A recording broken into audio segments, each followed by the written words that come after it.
know what really makes us mad? Is wasting money on CDs with only one or two good songs. Yeah. Tell them about punk.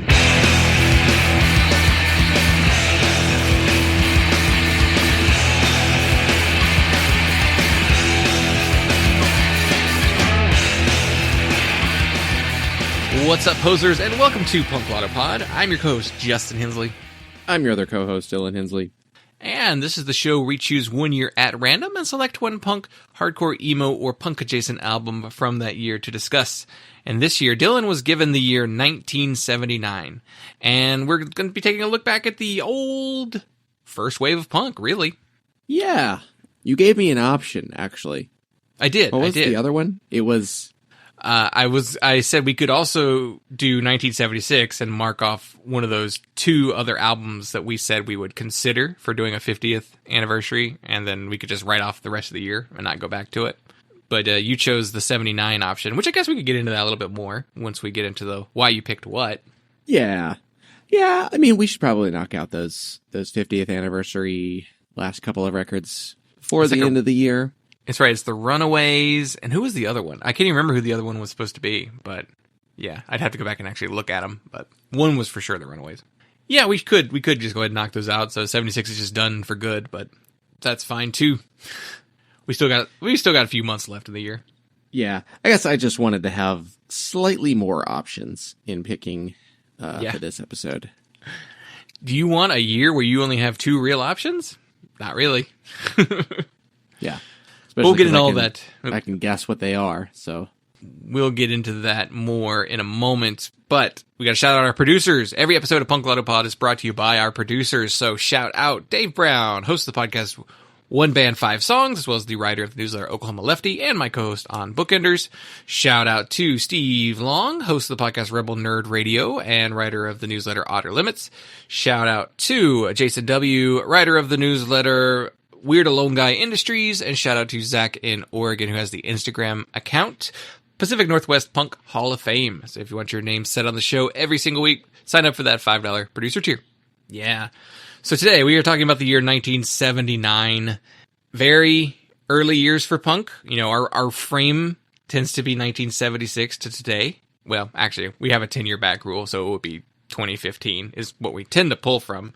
And 79, we're still in the midst of the original wave of punk kind of dying down in the UK. But in the US, it is becoming more prevalent of a thing, with hardcore becoming a big sound, which today's album really figures into a lot of that. Yeah, so 1979, what is going on? It was your turn to pick. So what do we got? What are we working with here in 79? So I'm sticking with my less popular, more esoteric approach for this episode. And I thought it'd be kind of fun to look at 79 through a more obscure lens. So we've got punk rock of the world. Everybody else finally got it. We got a couple of Finnish punk bands, Razzia, they put out their self-titled record. Epu Normali put out Maximum GNG. We've got some German punks, some Hansaplast, and some Japanese punks, Sheena and the Rockets. They put out 2 records in 79. I've listened to one of those Sheena and the Rockets records. They're fine. They're very new wavy. It's not very punky. Yeah. You pulled some Euro trash punk, I guess. I don't know if these bands are any good or not. I've heard of Razzia, but I don't know that I've heard of Hansaplast or I've heard some Razzia. Razzia's pretty good. Then your more normal variety of punk. How very American of you. Even though these aren't American bands. Yeah, these are English bands. The UK punk's still doing it, I guess. Who haven't completely moved on to something else. The Boys maybe lean power pop, but they kind of always did. To Hell with the Boys is their 3rd album, I think. There's a Generation X record, Valley of the Dolls, The Lurkers, God's Lonely Men. I've never listened to any Lurkers. No, I haven't either. Are they UK? Yeah. Yeah. Don't know. I don't know what they are. I mean, maybe I've heard a song, but I don't know if I've heard any albums. But I couldn't tell you what song it was either. Let's see here. We got some power pop. Teenage Head put out their self-titled record. The Reds put out their self-titled record. The Carpets put out Frustration Paradise, who we covered on an EP a long time ago. And yeah. I don't remember it being very good. No, not particularly. we had a lot of those early, mostly it was like 70s and 80s. When we had a lot of those early EPs, they weren't very good. And they weren't very good like representations for some of the bands. And some of those bands, it's still the only thing we've covered by them, too. Which we should probably remedy a few of those. I don't know. It wasn't that many that were that important.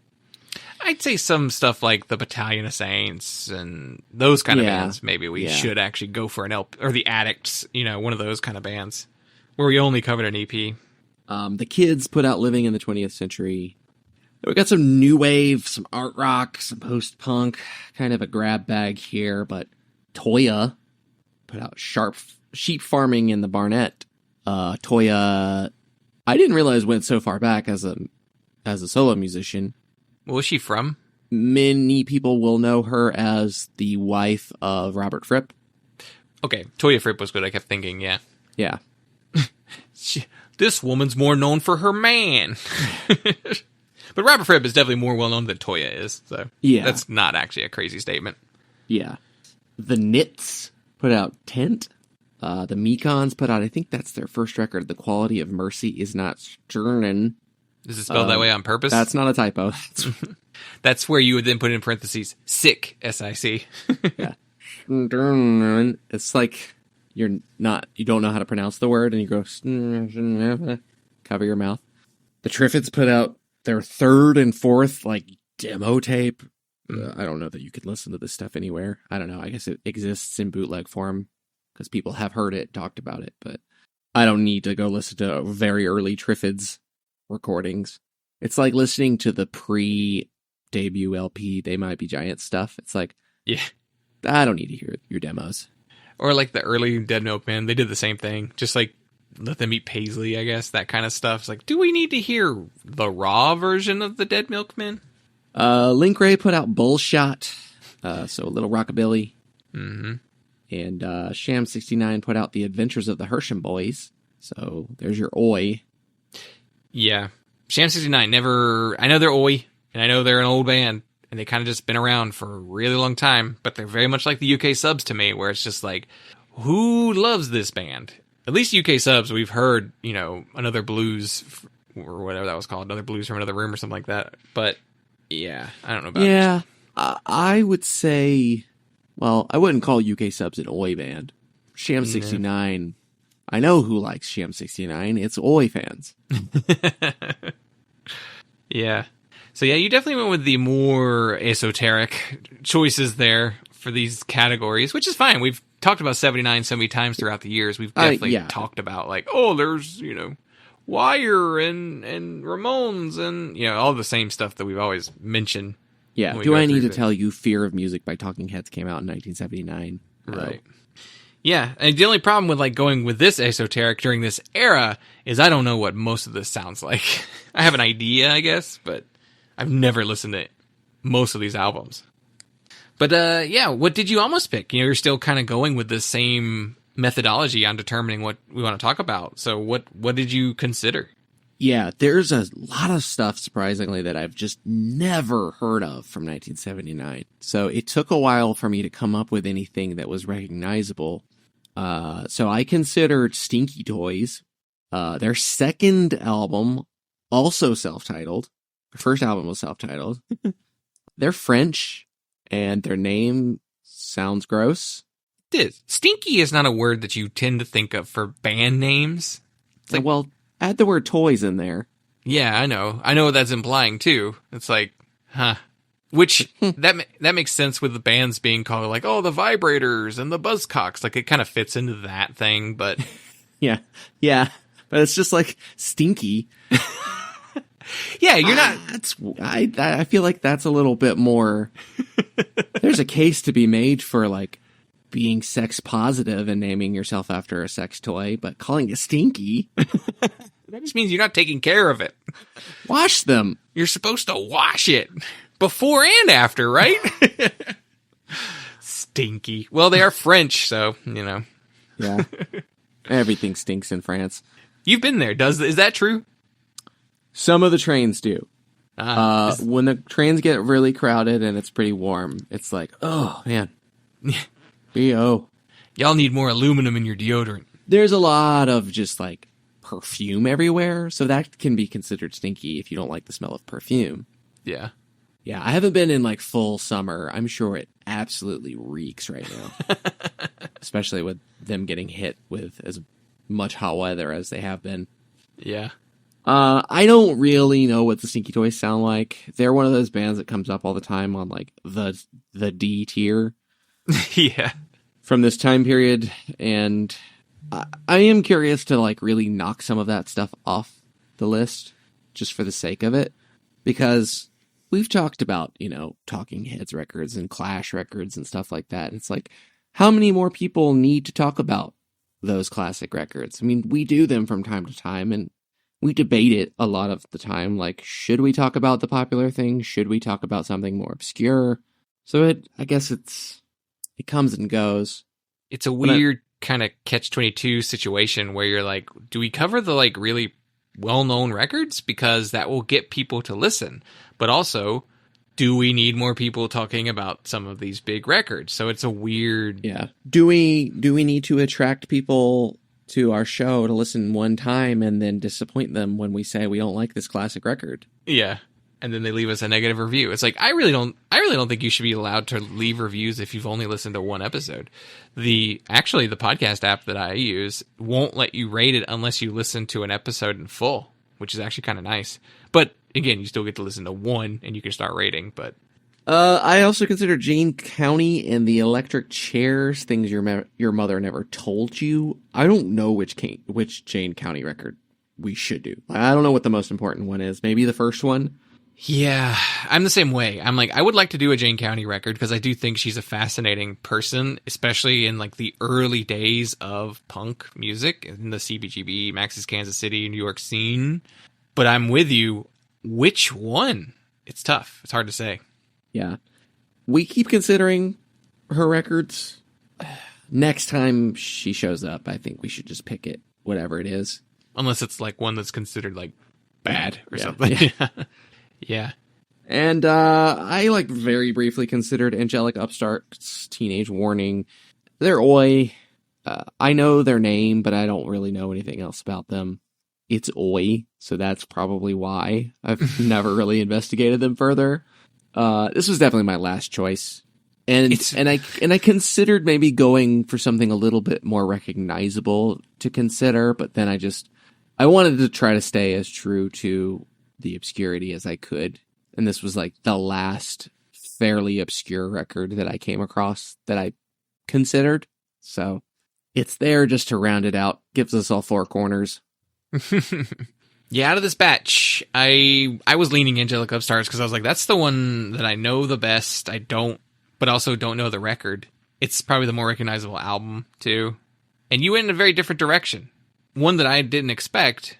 So what did you choose for us to talk about? So I picked the Plugz and their debut album, Electrify Me.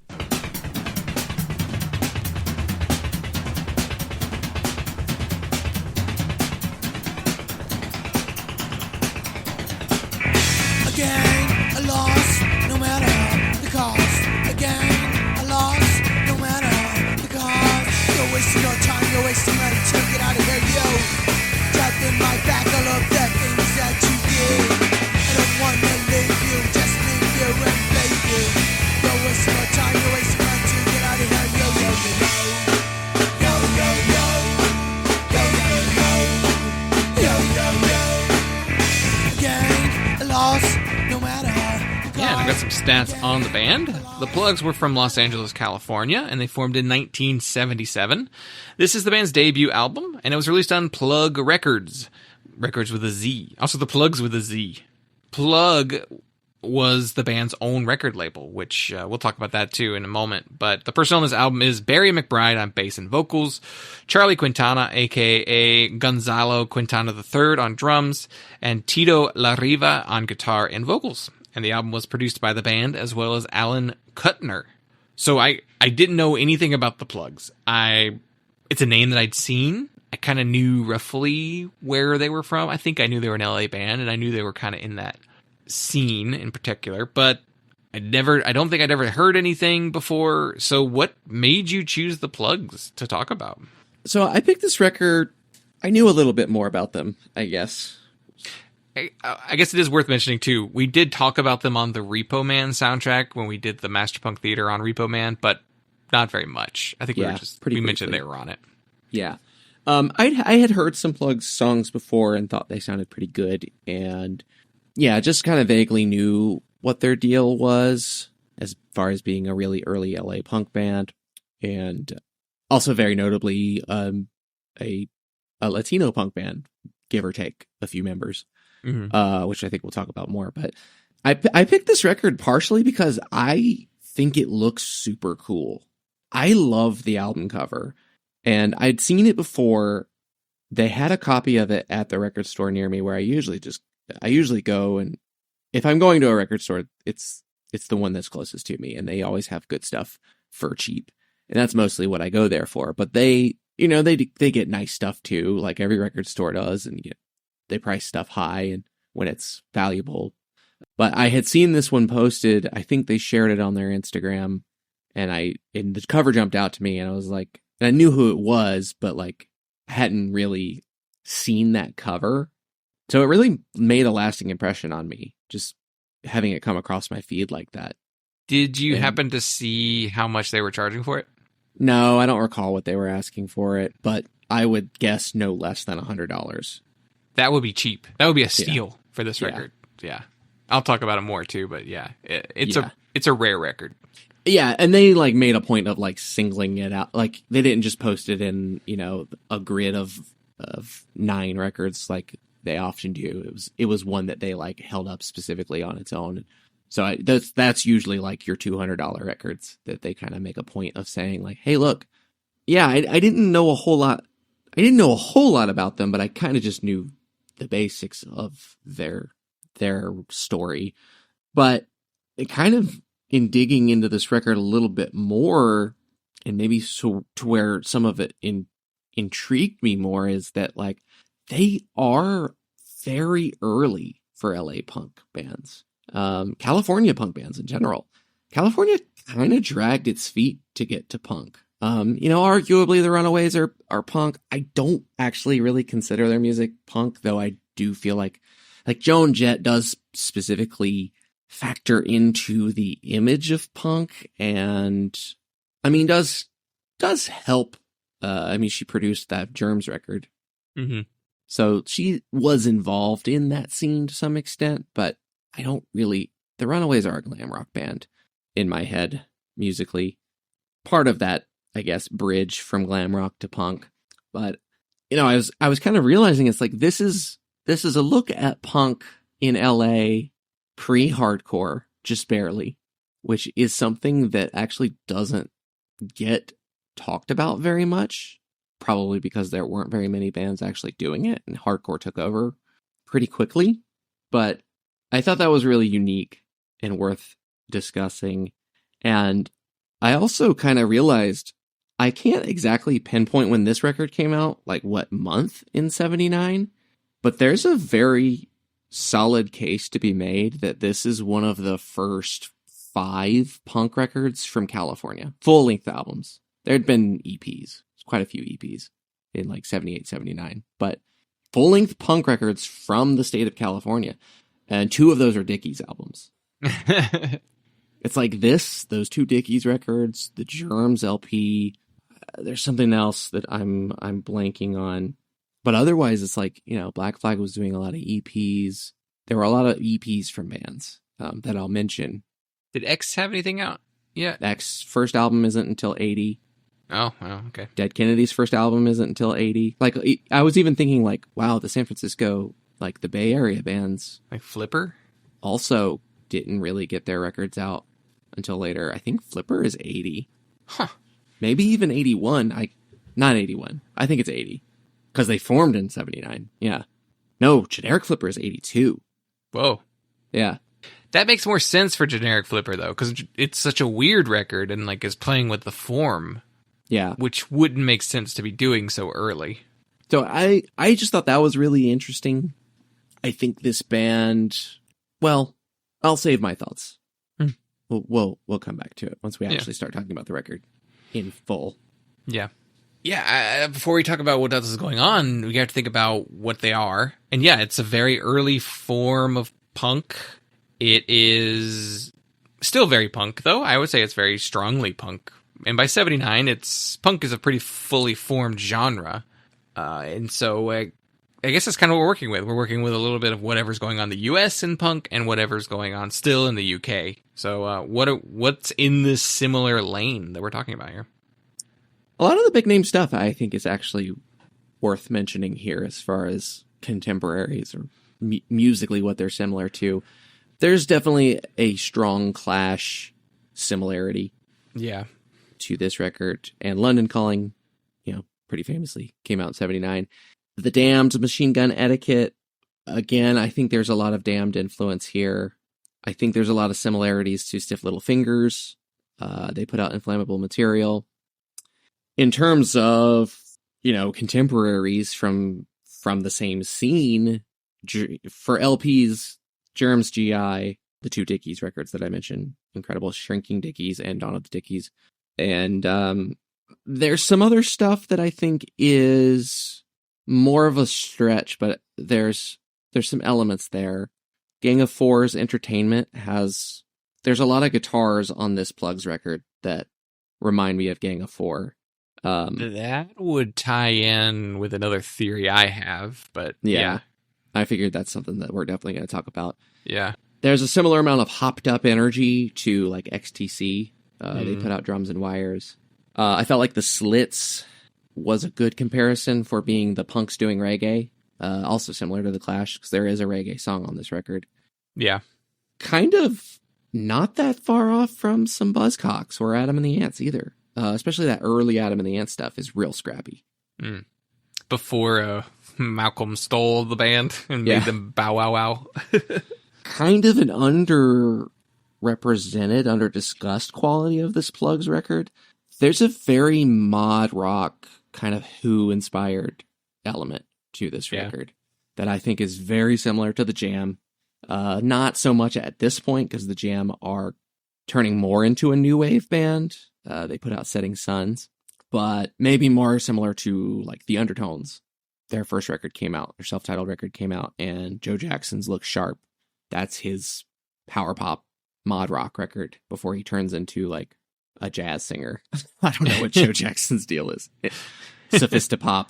And then EPs that are relevant, particularly for the scene, for being California bands. Nervous Breakdown by a Black Flag.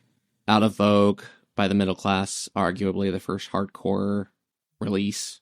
The Urinals, another EP, which was like the last thing they did. The Avengers put out their self-titled EP, which is almost like a mini album in a way. So that's your San Francisco punks. And this is super obscure, and I don't know that anyone could have possibly heard it, but the Reactionaries' George's Shed on 17th Street is said to have been released in 1979, but that could have been they dubbed a tape and gave it to one person. Yeah.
Yeah, we will talk about some more Reactionaries as well, too. So, yeah.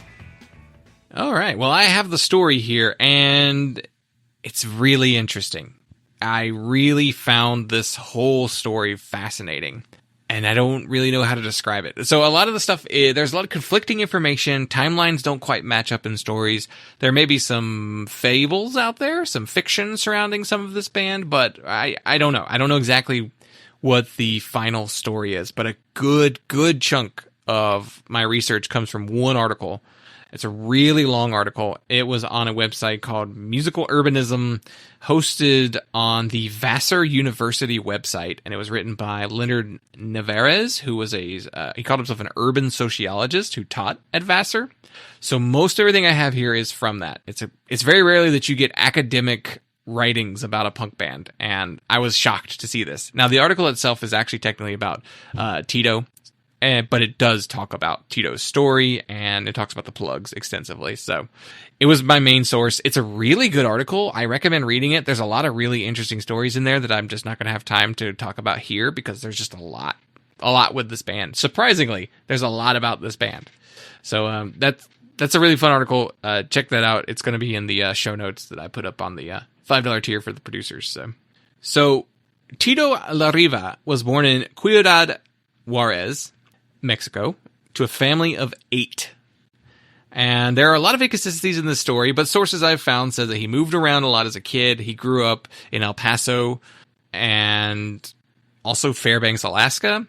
And then at some point he lived in Los Angeles, but then also was not in Los Angeles. But it's weird. I don't know the timeline. I don't really know exactly when and where he was when, but there's a lot of moving around going on here. He played viola and sang in the choir. And there's like a story about him. He went to high school. He says he went to high school with Richard Ramirez, the Night Stalker, which that would have to be in LA. So I don't know what point he moved to LA I assume with his family. I'm not sure when that happens. I don't know where Alaska fits into the story either. Kind of tough to figure that part out. But I think he graduates from high school. He winds up moving back to Mexico at some point. He then relocates to Los Angeles. It's really hard to say where he went. But there's also a story about him where he snuck onto the Yale University campus and attended classes for an entire term before it was discovered that he was at Yale and he was kicked out. So the dude was trying to steal an education from Yale is what it sounds like, which I find incredible. That story alone feels like it could be a movie. Like you could tell a whole book on that kind of story. But yeah, he tried to steal a Yale education. Got kicked out. This is in 1972 as well.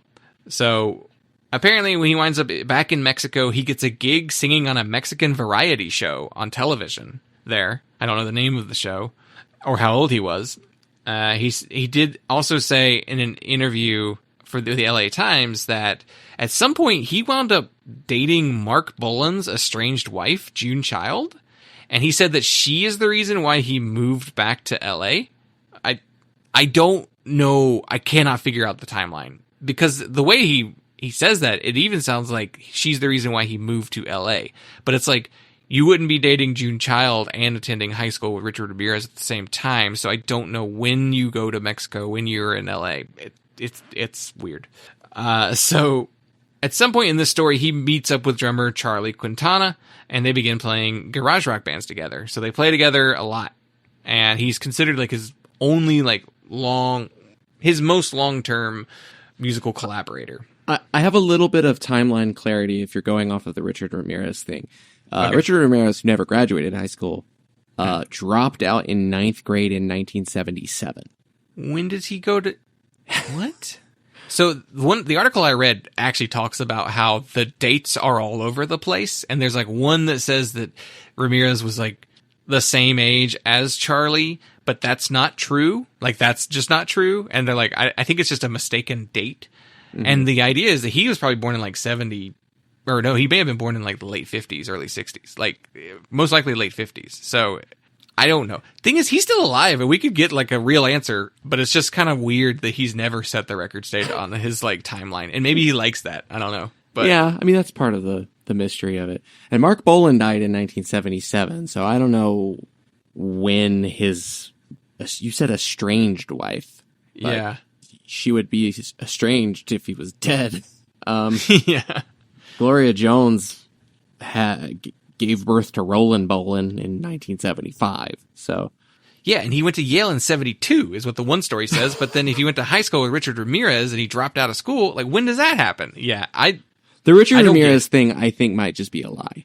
Yeah, I could believe that. Yeah. Yeah, it's just weird. I can't even figure out when Charlie gets involved with the Plugz either. That's another weirdness. But so there were reports at the time that said that the band moved from El Paso to LA together. And but that doesn't seem like it makes sense either. Charlie's from California. He's from LA. He's not from El Paso. So like, who followed? Who was in this band? Because so the band starts with a different drummer named Joe Nannini, and he plays on their first single 7-inch, which is called Move, and was released on Slash Records in 1978. If he was already playing with Charlie, why did he not take Charlie as his drummer? Like, none of this makes any sense. It's very confusing. But they put the 7-inch out on Slash Records. Nannini and La Riva are also on the 1978 Flesh Eaters demo. So they were just trying to, like, I guess, pulling double duty, trying to, like, make a band work. The story is that Quintana joins the band in 1979. But also there's another report that there was another bassist before called Black Frank, not Frank Black. This was a street hustler who turned tricks to feed his drug habit, who played in the band for a year at the beginning of the Plugz before they bring in bassist Barry McBride. And basically the idea was he would pull up on a street corner where he knew Black Frank was working and said, hey, you want to go rehearse? And then he would like, yeah. And then they would go rehearse, and then he would then drop him back off, and then he would go turn some more tricks. Weird story. Very, you always hear the stories about New York being like super seedy, but also LA during this time period is also kind of equally as seedy. Yeah, LA was a very seedy place. That early punk scene, yeah, they were all like homeless or squatters or like living in hotel rooms together, and everybody was fucked up all the time. Yeah. It's an ugly scene, really. It wasn't pretty. Yeah. X was living in like West Hollywood, and that's like at a time period where that's like a rough place, and it's like the gay neighborhood, and I mean it still is the gay neighborhood, but now it's like, wealthy. Yeah. So not marginalized, they're proud of it. So yeah, who knows when the timeline is, but basically by the time we get to the record, the lineup does consist of Tito, Barry, and Charlie. So the Plugz get credit for being one of the earliest Latino punk bands to gain any kind of level of success. There were other ones around the scene at the time, but the Plugz definitely got more attention than a lot of those. Despite the fact that the original lineup of the band before Quintana weren't fully Hispanic. So Charlie and Tito are Hispanic, but Black Frank and Barry and even Joe might be Hispanic, but that name actually sounds more Italian to me, Nannini. Early on, it was just one Hispanic guy in the band, and then they get called like a Latino band.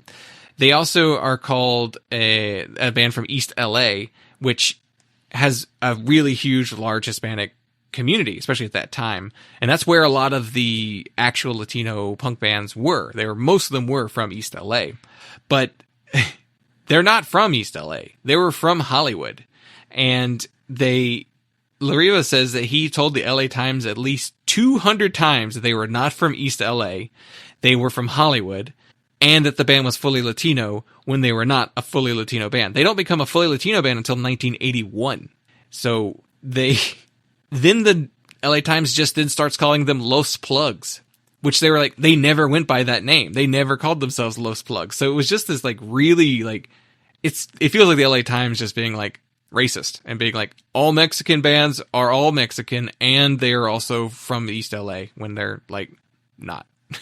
Yeah, they're often, people talk about them being in Boyle Heights. There's the YouTube stream where I listen to this record has some interesting comments on it where somebody's talking about, there's one person saying they went to Roosevelt High School in Boyle Heights, and the school would have like lunch hour DJs and live bands played, and they like played in the winter of 79 at a lunch in the high school, and there was like a big food fight, and like they threw the records out into the audience.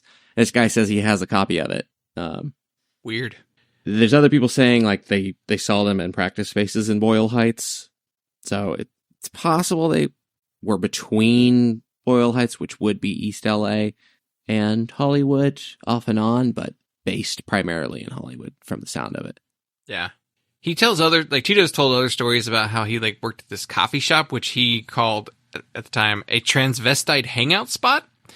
And it also included lots of drug use, seedy behavior. And there was some story about, there's a pretty wild story he tells about, a trans woman getting shot by the owner of the club, but she was so fucked up on drugs that she didn't even feel it. And then she was slumped over and they just thought she was just passed out, but she had been shot. And it was it's man, this shit's dark. But he said he would steal, he basically fed the Plugz. He worked there. He stole food from there and fed the band based on, being able to get access to the food. And then he tells another story about, the band is hanging out with Joan Jett and they are passing around a bottle of amyl nitrate and huffing it because it's just a huffing drug that gets you high. I don't know what it does, but some kind of high. And they said that Darby Crash walks up to the group and Tito offers it to him, here you go. And then he immediately just drinks it, starts downing it, because apparently he didn't realize what they were doing was huffing it. They weren't drinking it. And then he immediately starts puking. He's gagging and choking. It burns his throat. He fully is just having a bad time with it. And he's just, and they were and it was hilarious. We laughed so hard. That's the most believable story here. Yeah, that one I believe. Hanging out with Joan Jett huffing amyl nitrate and Darby drinks it. Of course Darby would just drink whatever you hand him. Yeah. Which now makes me think Amyl and the Sniffers makes so much sense now. Oh, I was oh, okay. I didn't know what amyl nitrate was. Yeah, I didn't know that was so cool. Isn't that is there a street name for amyl nitrate? Is that called nitrous? No, that's poppers, right? Yeah, that's poppers. That's the VHS cleaner. So they're just doing poppers just on the street? I mean, yeah, it gets you high for 30 seconds. So it's a quick, it's what they do in whippets. It's a really quick high. Or those balloons. Ice cold fatties. Jumbos. Yeah. So the Plugz immediately start playing a number of notable shows. So these are some shows that maybe all happened in 78 or 79. And they're all just in the same little time frame. But they play a show in Orange County with Black Flag, the Reactionaries, and the very first ever Descendants show. And then a month later, they play this show. It's an infamous show. And the bill was X, the Go-Go's, the Wipers, the Zeros, the Alley Cats, and the Plugz. And this story is that the LAPD showed up right after the Zeros played. Maybe it was after the Plugz played. But they show up and they start busting the show up and beating kids up and dragging them out. And that show is now called the St. Patrick's Day Massacre. And then they also played the first ever LA show for Johnny Rotten, opening for Public Image Limited, which also was Los Lobos' first Hollywood show. Los Lobos were an East LA band, but it was their first time going out of East LA.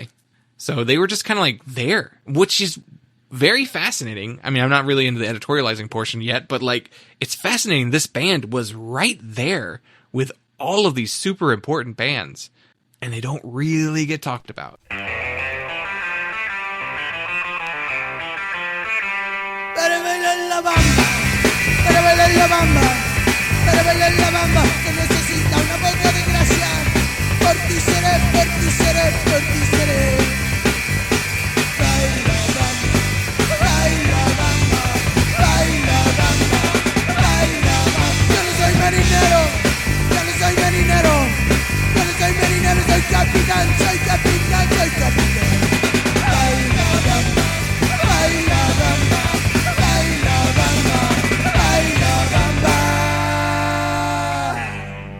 So they go into the studio with Alan Kuttner. He really hasn't done anything prior to this. I think he's an engineer, but his most famous credit outside of this record is he is the producer for the live performances during the Decline of Western Civilization first documentary from 1980. So that means that movie came out in 1980. They would have been filming that documentary probably while they were working, or at least the same year that they were working on this album with him. So they are part of this decline of Western civilization somewhat scene. But there is also another quote that article pulled up that said John Doe at the time says that movie was so specific to the Huntington Beach scene, because it's like talking about like Black Flag and a lot of the bands from that scene in particular. And he said that bands in like LA proper and like Hollywood, like the Screamers, the Weirdos, and the Plugz, he was like, those were the actual big bands of the punk scene in LA at the time. And that scene hated the Huntington Beach scene and hated all those hardcore kids, because what they were playing was different. They weren't playing hardcore up there. It was just the, growing in that scene. And they didn't really like that the movie focused on that group in particular, because they felt like they were ignoring where the actual active scene, the bigger bands were. But also, I would argue that wasn't the intent of the documentary. I think it's just she saw these personalities and she was like following them around. Yeah, I think there is. I mean, at the time, I can definitely see just being like, well, we are the big bands, and it's like, you're cutting us out. And it's like, I think a lot of them did get talked to, but they just didn't make the final cut of the movie. And it's so I could see that like being like, well, this isn't really accurately representing what this scene was at the moment, but there is a prescience to that film that it probably is the thing that makes it so important, more than it's like just that it's a document of the scene in a moment in time, but like the fact that it does kind of zero in on the next thing. Yeah. I mean, there's bands in there too that you're just kind of like, I don't think that band became the big thing it was. What's the one? No. Leather Nun? Was that their name or something like that? Yeah, it was like wasn't it? It was like the Slash Records guy. Yeah. Or the Zine guy. I don't remember. Yeah, there's a lot of stuff with Slash in that documentary. There's too. a lot of stuff with Slash, and that's accurate to the time period, but Slash really does just fall off immediately. Yeah, right after that. After that movie comes out. So it's just like, well, this was a miss. But well, even too, like the fact that it's focused on Black Flag at points, and it's like the Ron Reyes fronted version of Black Flag, which there were no albums of until it's like the 6 months that Reyes was in the band. Yeah. And Darby and X being part of it, that is probably, they were probably the more important bands of that documentary. But yeah, it was more focused. She was really interested in like the weirdness of that scene in particular, and how fucked up everybody was, and how young it was too, because that's part of the whole thing with the third one, which is just about like street punks and not even really about music that much. It's like a bunch of young kids that she's interested in. She's interested in young stuff, because Suburbia that she directed was like about young punks. So yeah, I think it's just what she found interesting.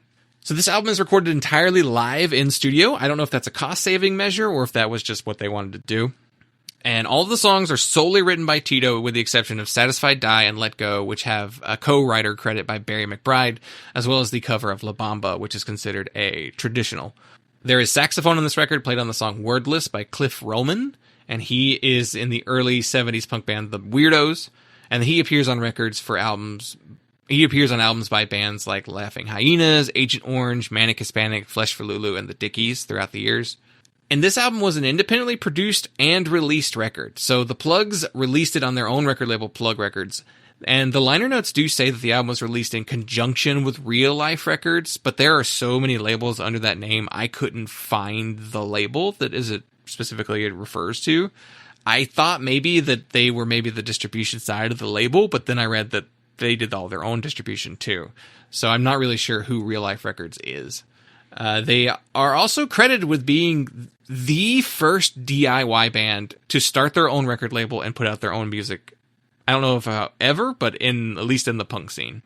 And that is something that punks would then take going forward. Yeah.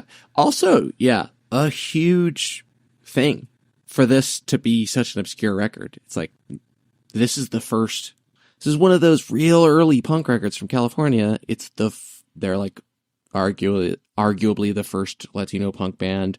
They're the first punk band to start their own label. A lot of groundbreaking happening with this band for them to be very obscure, probably because they did the distribution themselves. Yeah. Yeah, which, I mean, I guess it really inspires what SST forms after this, New Alliance, that was the Minutemen's label. Discord would start a few years later. Yeah, it is kind of like the blueprint of punk, at least as far as like labels go. So the album does get re-released in 1989 on Restless Records, as well as, which was an Enigma Records imprint. And it was released on vinyl, cassette, and later CD. And I mentioned this earlier, but the record is out of print and very rare. The CD versions of the album on eBay start at $100 and go up from there.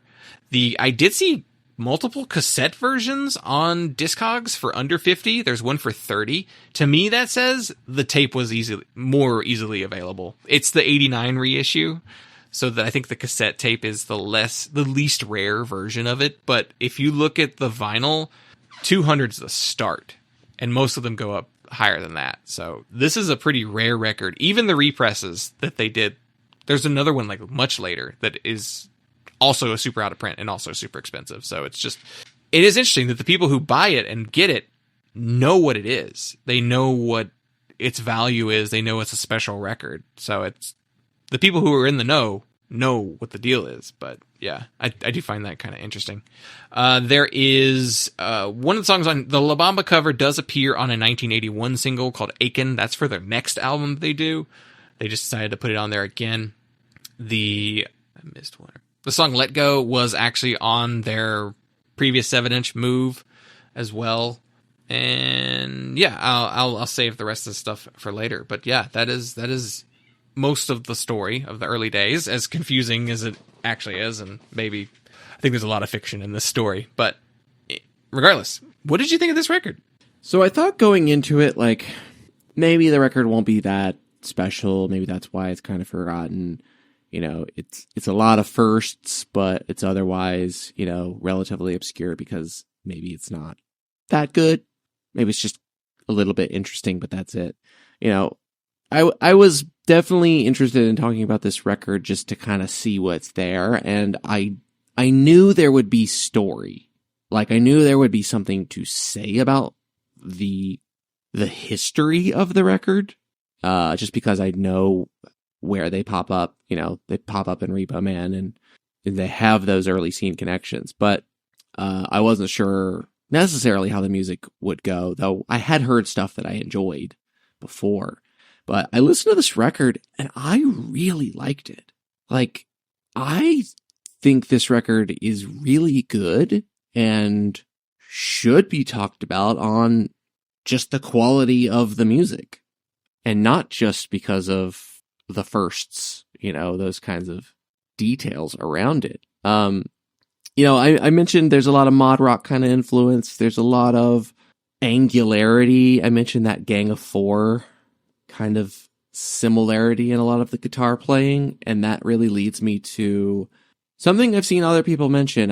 I saw somebody say if D. Boon was singing, this would sound exactly like the Minutemen, and that's pretty accurate. Yeah, I was gonna say, like, take away the guitar solos. Yeah. So yeah, early Minutemen. And that was a note that I had on very early on. I was like, did the Minutemen listen to the Plugz? And that's when I found that the Reactionaries like played with them.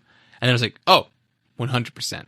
And then you brought up the Gang of Four comparison there. And we know the Gang of Four was actually a really big influence on D. Boon's guitar playing. And I mean, just the Minutemen in general, too. So that really makes a lot of sense. To me, I do think the Minutemen were Plugz fans, which makes sense because they were in like the Urinals and bands like that, too. And yeah, I mean, they covered the Urinals. Yeah. Yeah.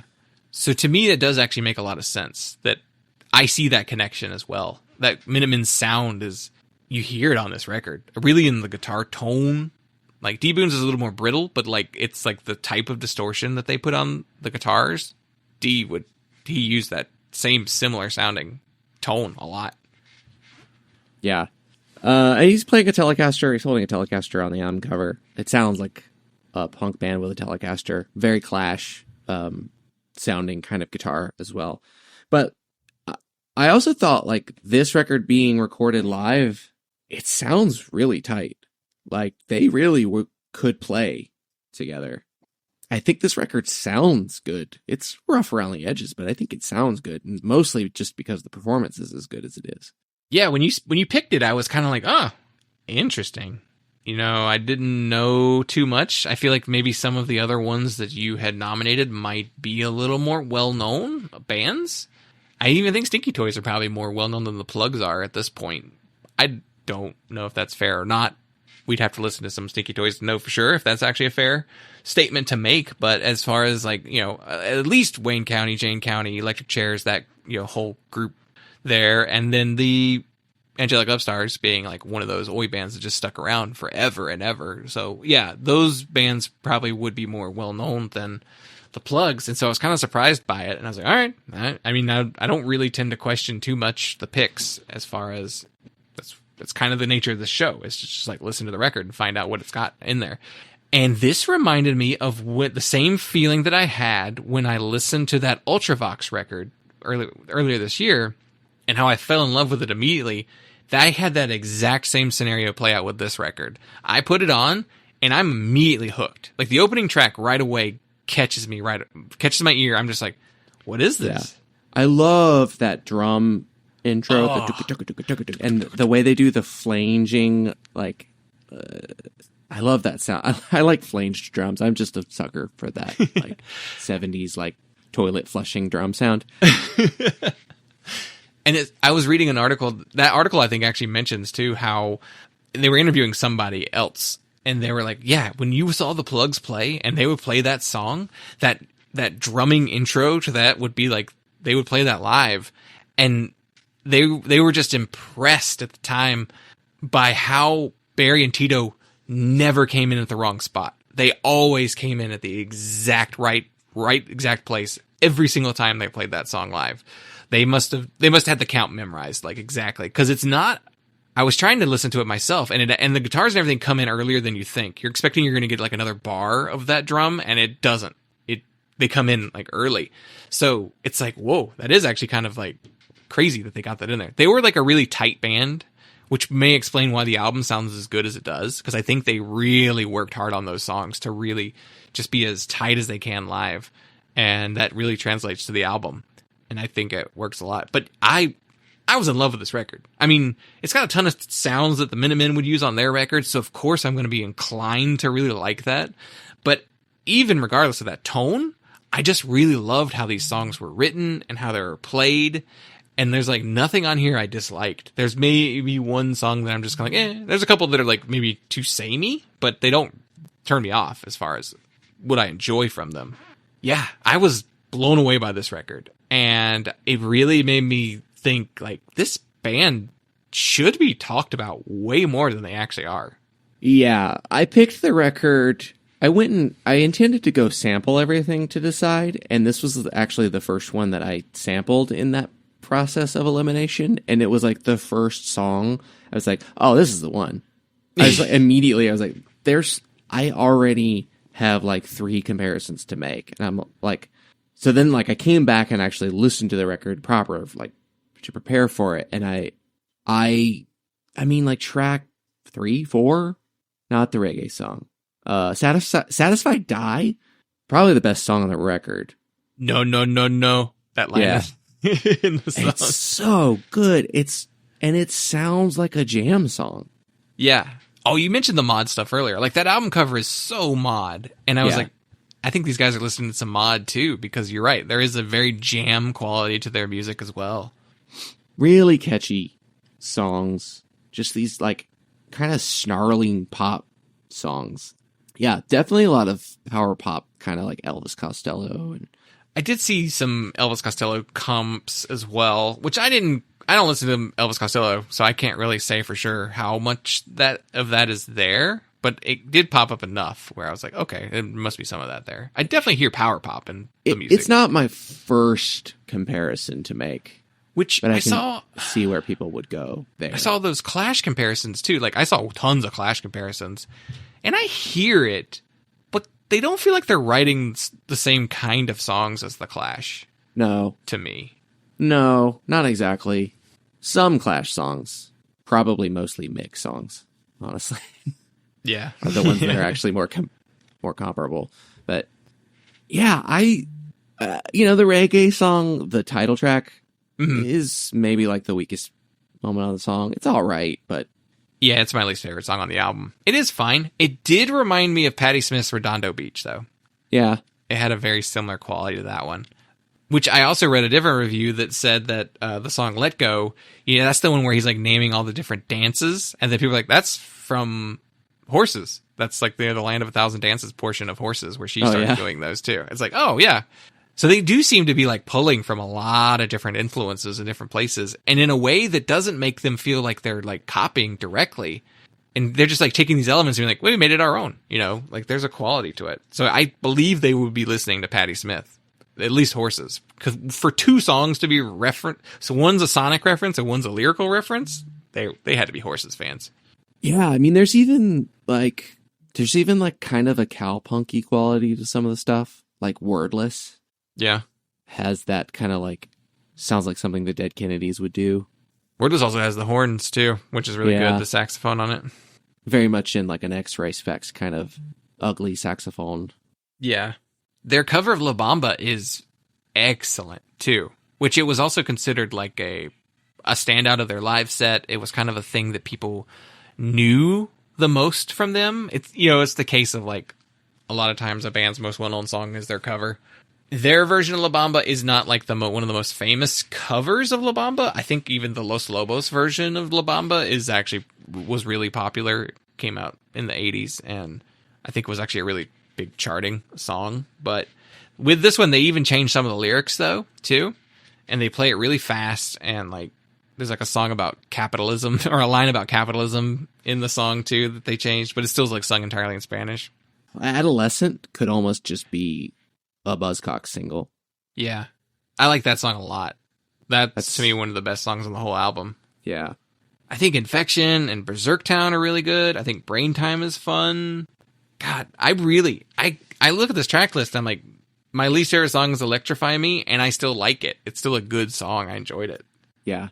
Yeah. And it really does make me think, it's like, people should hear this album. It's got an energy to it it's a confidence, is what it feels like. Like, this feels like a band who's like, they know their songs front and back, and they capture their live feel. Apparently they weren't like the craziest live band, but they were really good live. It was one of those cases of like, they didn't do like wild, wacky stuff on stage. They played their songs fairly straight ahead, but they just sounded like really good. And that's why people liked them. Yeah. Yeah. I guess there's multiple reasons this record is as obscure as it is. I mean, the self-released, the self-distribution thing probably got a pretty limited amount of attention on the reissues. If the reissues had happened later, I think they would get talked about more, at least in like retrospect. But I guess, I mean, I don't know really the rest of the story as to like why the band doesn't really pan out, but there is a lot more story too. I did take down as much as I could as that as well. Yeah, they're a name that I knew, but it was just in the way that I know the names, the Screamers and the Weirdos and the Zeros. Yeah. It's like, I don't know those records. Screamers don't have any actual LPs, as far as I know. There's stuff that was put together later, like archival type stuff, but they weren't. That, to me, they were always one of those kind of bands that was just like, they're part of that pre-hardcore LA punk scene that like is kind of a lost generation. Like, you read about those bands, but you rarely hear those bands. Yeah, because most of them didn't get records out. Yeah, most of them. Yeah, they didn't put anything out, or they did. It was like this, like a small label. There probably weren't a ton of copies of it as well. But it is just interesting just to see this. This band should be more what was discussed. It? Womp Womp? Is that the label? It is one, yeah. I don't know Womp Womp very well. A lot of those bands were on, and it's just like, yeah, that's why nobody. I don't think it's Womp Womp. It's somebody else. It's It seems like the band's on Slash Bomp. from this Bomp era. is the record that I'm thinking of. Label that I'm thinking of. It feels like Slash is the label from this era that has the bands that you know the most. But maybe it's because they were one of the few labels in that scene that was trying to put music out, you know? Because everyone had to pretty much go to majors to get records out until this trend of starting your own label just to put your own music out. So that's probably the case of why all those bands don't have the lasting legacy of their albums in particular. They're just known as these like oddities of the scene. Because I would have loved to have heard a Screamers record, because every live footage I've seen of the Screamers is nuts. And I want to hear what those songs would have sounded like fully recorded. Yeah, they didn't. They had like the demo. That's it. Yeah. We mentioned the album cover. It's a black and white photo. It's the band standing behind their instruments, and it's in like a big white room, just like just a set, very mod. Apparently the cover was done by something called Science Holiday. I don't know what that is. They have no other credits. I'm assuming it's probably somebody in this band. And the photo was taken by someone named Peter Britton, and I couldn't really find anything about that guy either.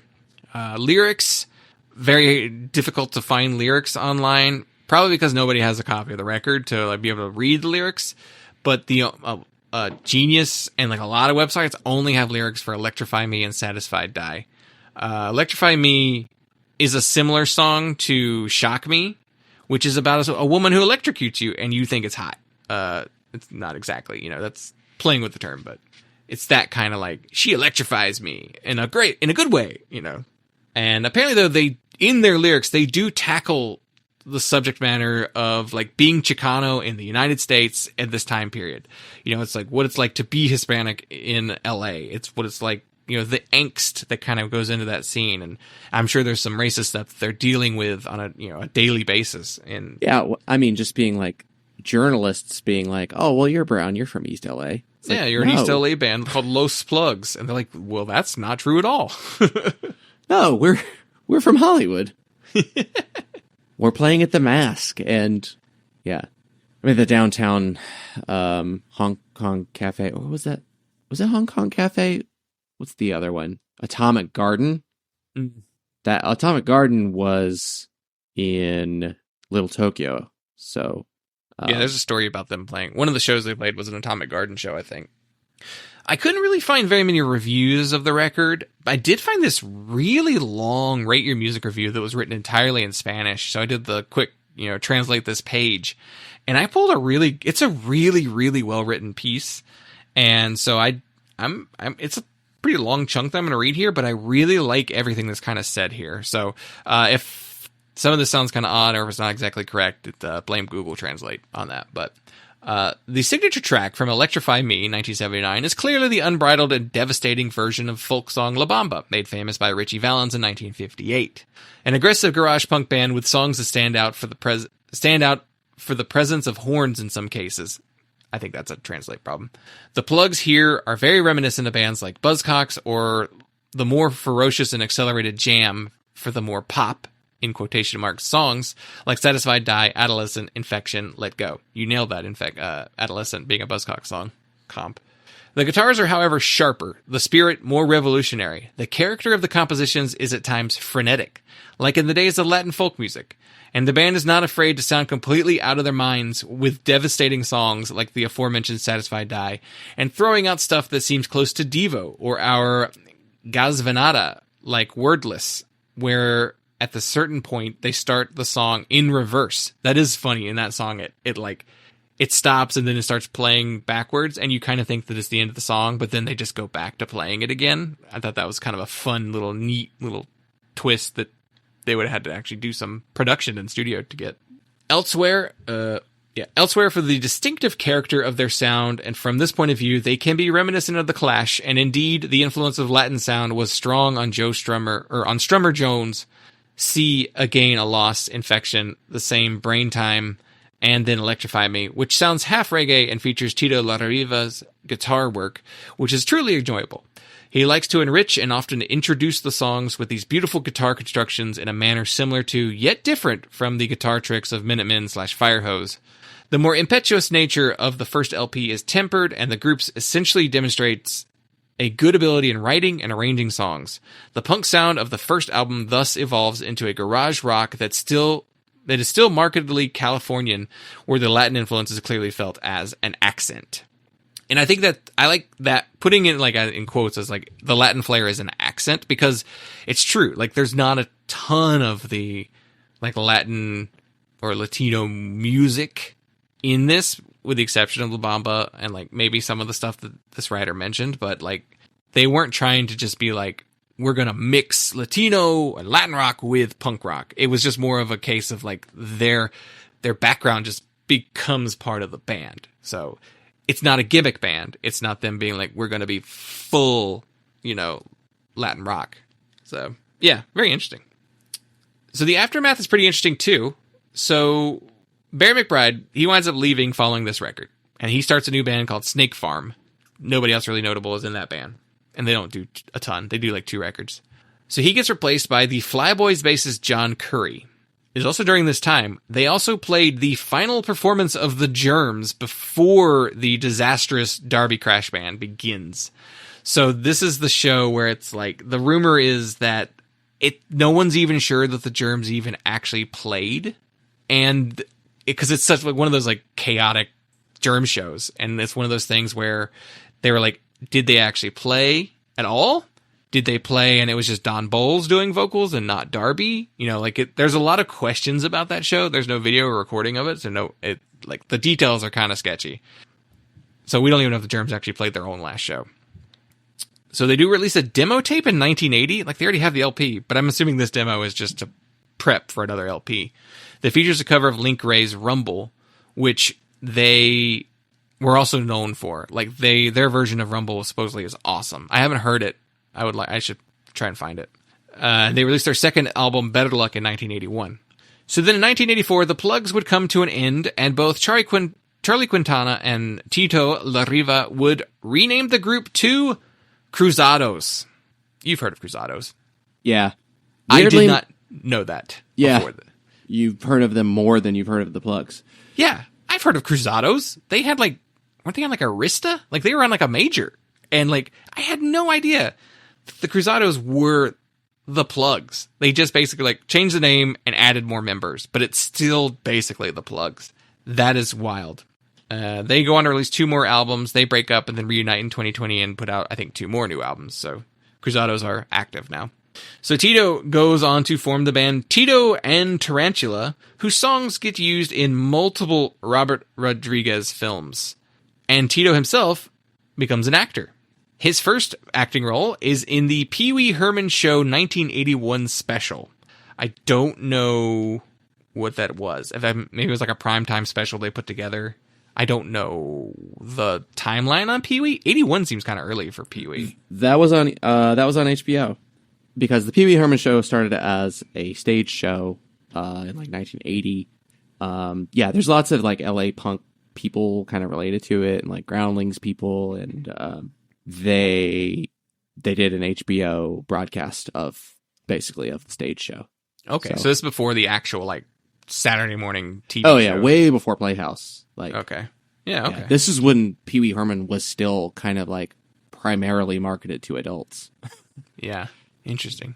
So he also appears in David Byrne's True Stories, which is that movie that David Byrne made and features a lot of performances. He's also one of the singers in Stop Making Sense, the Talking Heads documentary live concert. He appears in Cheech Marin's Born in East LA. He's also in Roadhouse with the Cruzados.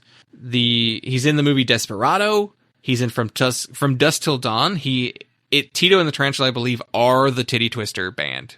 And he's also in Once Upon a Time in Mexico and Machete. He's in the Machete short that's in Grindhouse as well. And he's apparently really good friends with Robert Rodriguez. So if there's a Robert Rodriguez movie that's centered around the more violent films that he does, there's a good chance Tito's in it somewhere. He also plays in the Flesh Eaters in the 2000s at some point. He just is part of the band, despite, he was on a demo in 1978. So Charlie Quintana, he goes on to play for John Doe, Agent Orange, Cracker, and Social Distortion. He's a member of Social Distortion when they put their last album out in the 90s. And he's on 2 of Mike Ness's solo records too.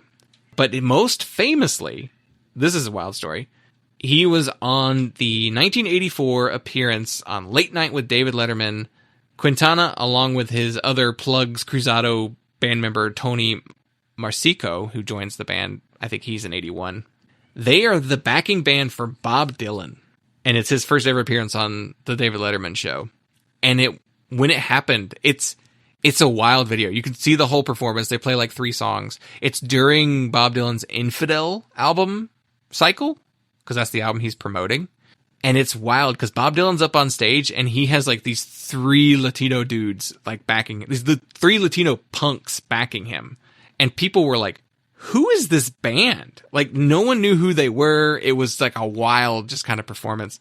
There is a story about how they met. I didn't really find too many details that I could really remember and relay here, but yeah, Bob Dylan just saw these like, you want to play in my band on Letterman? He probably saw them playing somewhere. He probably just walked into a place and was like, hey, you guys are good. I got to play on Letterman, and I forgot to hire a band. I think they did some more shows too. I think because they're on like 2 different live albums together. I'm assuming it's more like one of those archival live albums. But yeah, they have some album credits with Bob Dylan, which is wild. And then sadly, Charlie Quintana, he would pass away in 2018. But yeah, that is the main story for this record and this band. And there is so much more to Tito's life as well. That article keeps going and going and going and talks more about like his movie stuff. I could read the whole thing just because it's such a long piece. And yeah, I want to go back and actually finish the piece because it's a really, really good piece on him and gives me a lot of stuff to work with when I was researching it. But yeah, this record rocks.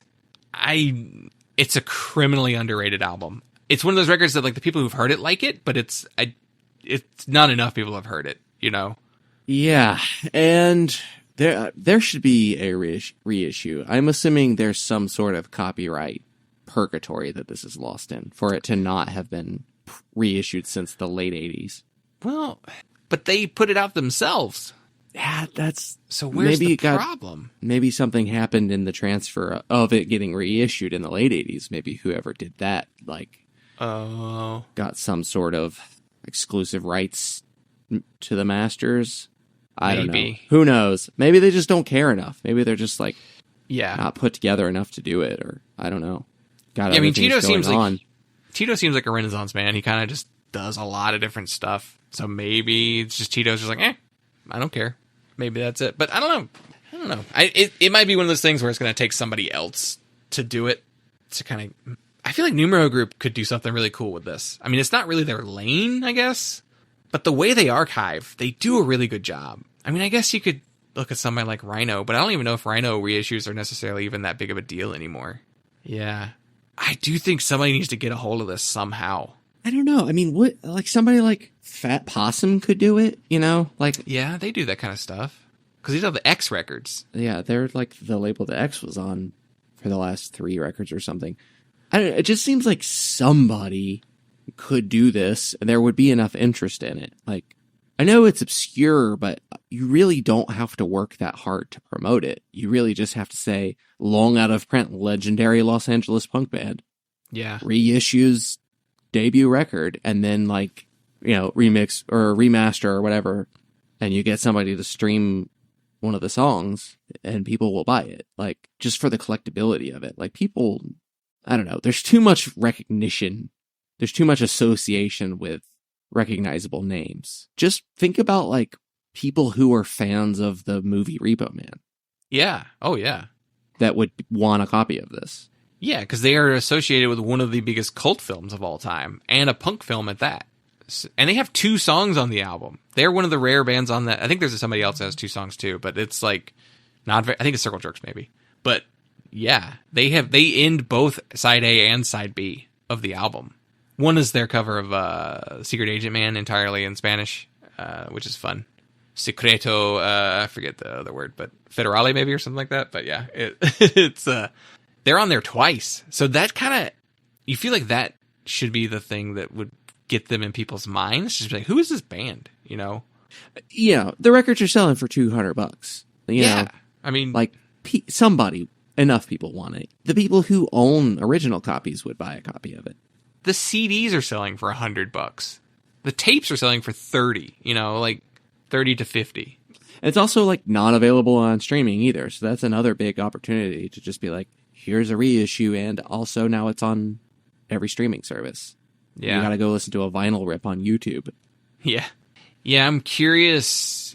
Do you think it's just because of it's where it comes from and when? It's like most of that stuff before Black Flag is so forgotten and not really documented very well.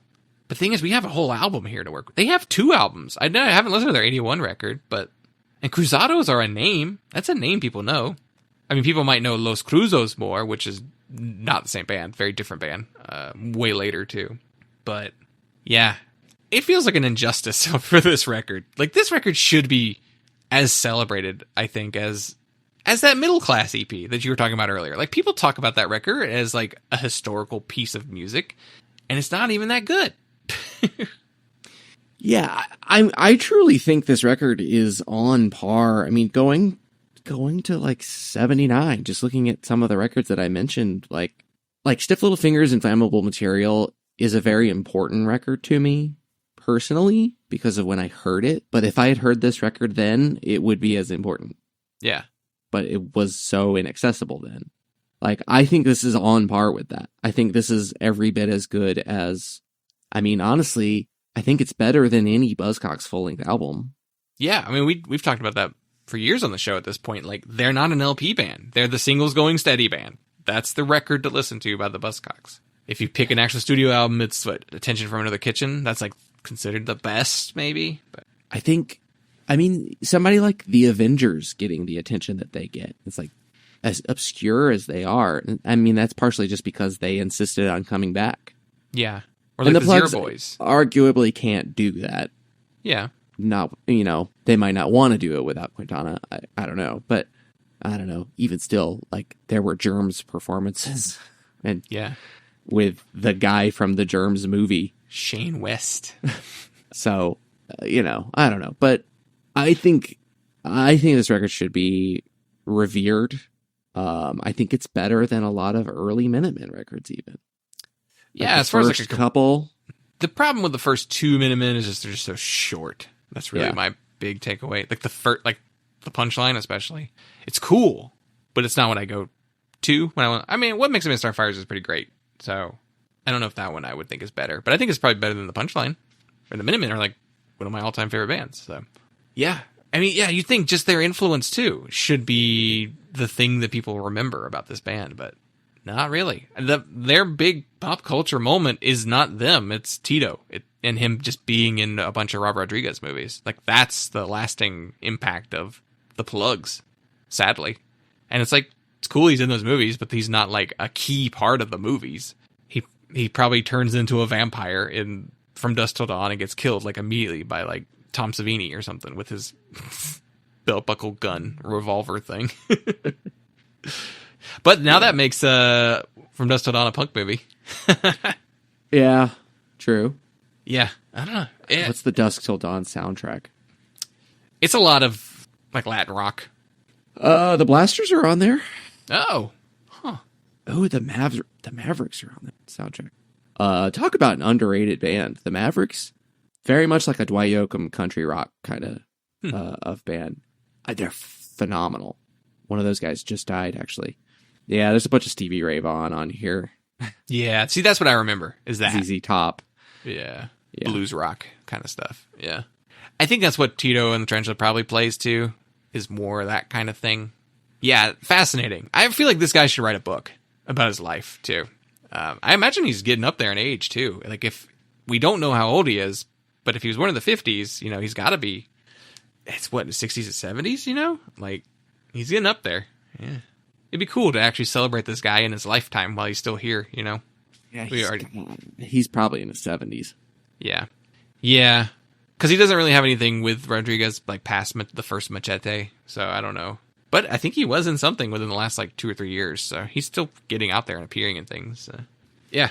Interesting. Very interesting story. This was a good pick. This was a really good pick. It's funny. Our buddies over on Your Music Saved Us, at the end of the year, they do a top 10, but it's like their top 10 albums that they covered that year.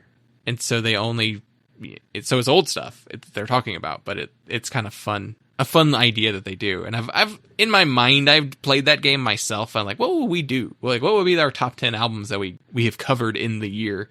And what would I make that my favorite picks? And I think this would be in that list if I were to do it.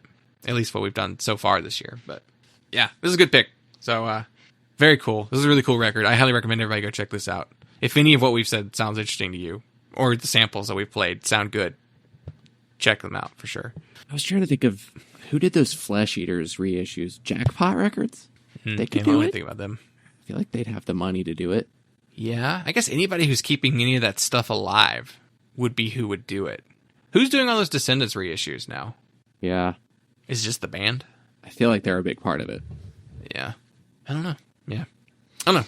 I think we know the answer, but did we win? Yeah. Oh, sure. yeah. Big time. What would you rate it? This is definitely I think this is one of the best discoveries, Yeah. quote unquote, as far as like, I didn't know what to expect and was really surprised or really blown away. I think this is one of the biggest ones we've done on this show. Yeah. On this first listen, a 4 on the first listen is a good indicator that it will trend higher on repeat listens. I would love to have a copy of this, honestly. Yeah. But I'm like, I sat there looking at that tape. $120 for a copy from Japan. Yeah. Yeah, I was That's the sitting best there price out there right now. The cassette, I was sitting there looking at it. I was like, $30 for a cassette is a lot of money. Yeah, but for something so out of print, that's not bad. Yeah. I should look on eBay for the cassette too, see if it's running the same price. It could be one of those things where it's just been sitting on Discogs for a long time because nobody thinks to look for it because they're looking for the vinyl version. They're not looking for the tape version. Yeah, I might have to check that out. I think two of the cassettes are in the UK only too, and not shipping to the US. It's one of those deals. So it's like, damn, the only one you can get is the $30 US one. I'm gonna watch this copy from Japan on eBay and see if I get the auto price reduction offer, yeah. and then maybe see if they'll let me counter offer. We'll see what happens. Yeah, I'd pay $50 for it. Your shipping's gonna be outstanding though. $20 shipping. Really? Japan is weirdly easy to get stuff from. It's everyone things else that are lightweight are pretty reasonably priced for shipping. Yeah. But they're really fast. I saw somebody talking about this just today, actually, on TikTok. He was talking about buying, pro audio gear, recording stuff. And he was like, don't ever be afraid to buy from Japan. It will...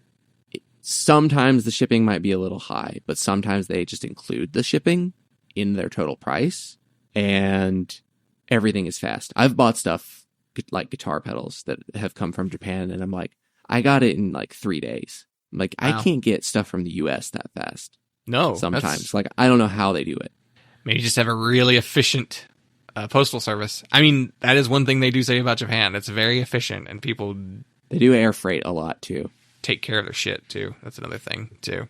Yeah, interesting. I would give it a 4 as well. I'm with you, though. It has the potential to go higher from here. So... by the time I'm doing my song clips, getting ready to edit the episode, I'll probably be like, let's make that a 4.5, So. I'm going to make a point of listening to Better Luck, the 1981 record. Yeah, I want to hear it too. I'm kind of curious about those Cruzados records, but that's going to depend on if the second Plugz record's good. I might not be as inclined to try the Cruzados. It seems as well regarded from the people who have heard it. Okay. Yeah. Maybe more of the same is kind of what people say, so... If it's more of the same, then that's great. Yeah. I'll take more of that. Yeah. That's cool. Maybe we'll listen to it this week and talk about it next week on the bonus audio. But if you head to patreon.com/punklaudapod, that's where you get access to all of our weekly bonus audio. Last week we did a News of the World I'm Listening 2-in-1 combo where we talked about the news stories as well as what we've been up to and what we've been listening to. So we talk a little bit about Dylan's band changing their name. We talk about some movies we watched. We talk about, whatever news stories that happened last week that I'm blanking on as I'm speaking right now. But all the passing, Lou Kohler, Tommy Iommi's solo record, some different things we talked about there. You called him Tommy Iommi earlier, and you just did it again. And I think you always call him Tommy Iommi. Have I always called him Tommy Iommi? That is... I think I've corrected you before. That is... is it because the Iommi makes me think Iommi? Yeah. Tommy Iommi? Tommy Iommi? That's what I'm doing in my brain. Tommy's my mommy. Tommy Iommi's mommy. Yeah. Yes, Tony Iommi. Solo record. Yeah. And then we talked about what we listened to as well. And like I said at the top, if you want your name said on the show every week, sign up for that $5 tier. The $5 tier also gets you the ability to vote in the once a month producer poll where you vote on the EP we discuss on that month's Extra Play. So currently, I believe the winner is Shit Present's self-titled EP, so we may be talking about that in August soon. But if enough people sign up, you may be able to sway the vote and turn it to one of our other choices. That's up to you. You also get access to written material, like show notes, and occasionally I will write some lists in there as well. And then we have our $10 tier, where you choose the album we devote an entire episode to. We've got some guest lists coming. I've recorded another one last night, so that should be coming next. Actually, it should be out by the time you hear this episode. I've got another one lined up that Dylan may be able to participate in, which will be a first for the guest list. So be on the lookout for that. If not, it'll just be me. But yeah. So what do you got to plug, Dylan? So the new single is going to come out August 18th. That's my big one. So be on the lookout for that. That'll be Dylan, Hensley, and the Major Awards Band. So going semi-solo. I don't know. It's the same people, but you know. And yeah, you can follow me, Husker Dylan, or Major Awards Band, most places. And you can follow us on all forms of social media at PunkLottoPod, our voicemail line 202-688-PUNK, and our email address punklotopod@gmail.com. We love to hear from everyone. Leave us a message, send us an audio file, anything you want. We'll check it out. So thank you all so much. We appreciate you, and come back next week for the kickoff of Skagust, our yearly tradition where we talk about ska records. So that's it. We appreciate each and every one of you for listening, and we will talk to you next time.